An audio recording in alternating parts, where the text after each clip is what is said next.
देखा घूंघट सही माना तो मेहरुरुइन के निकल लगा था।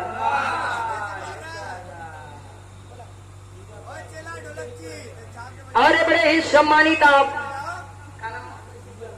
हीरापाल जी 100 रुपए का पुरस्कार, बहुत बहुत प्रणाम। मेहरारू जब घूंघट करे, पहले मेहरारू घूंघट करे तो कैसे देखे,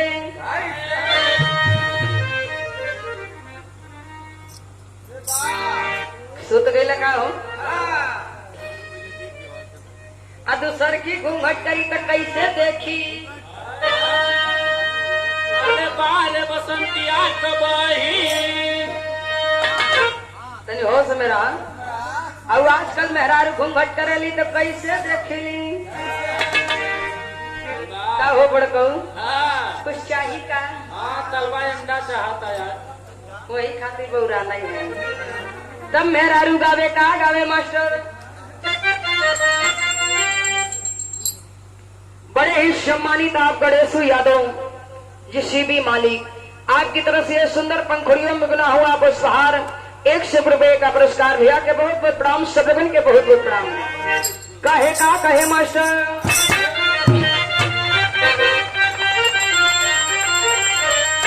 आकुड़ कई चिरैया काहे मारब,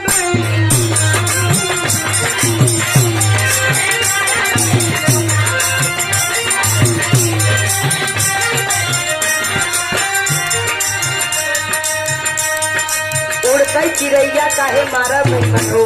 इतने ना एक बात और कहे, तारा पे मारो किनारा पे मारो,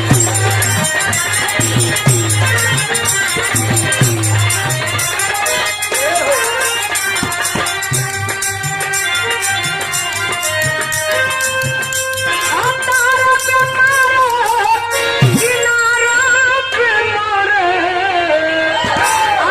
जगत के पीठ काहे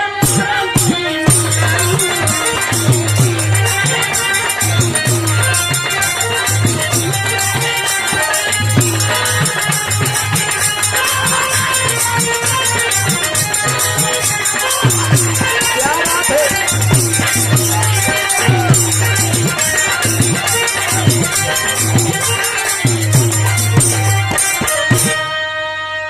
बड़े ही सम्मानित आप पप्पू यादव, पप्पू जिला पंचायत सदस्य के भाई, आपकी तरफ से 500 रुपए का पुरस्कार भैया के बहुत बहुत प्रणाम, सब लोगों के बहुत बहुत प्रणाम।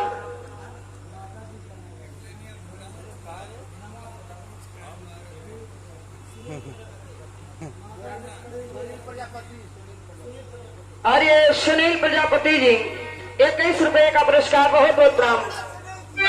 तारा पे मारा किनारा पे मारा, वही जगतों के बीच काहे मारा बेईमानो। एक लाइन और कहे, बाग में मारा बगीचा में मारा,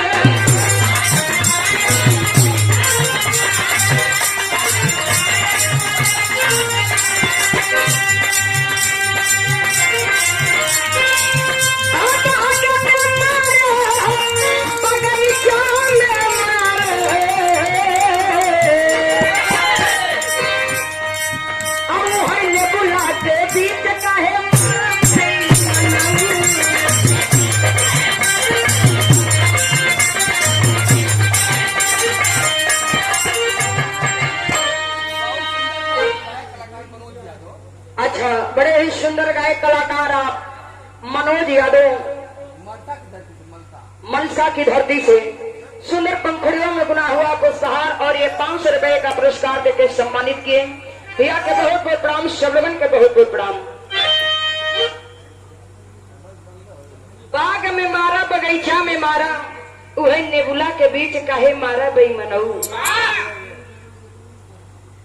और बड़े ही सम्मानित श्री राजेंद्र यादव झमुलायम यादव कुतलूपुर पुराना पोखरा रामनगर से 1500 रुपए का पुरस्कार, बहुत बहुत प्रणाम, सब लोगों के बहुत बहुत प्रणाम। लेकिन इतने ना और क्या कहे,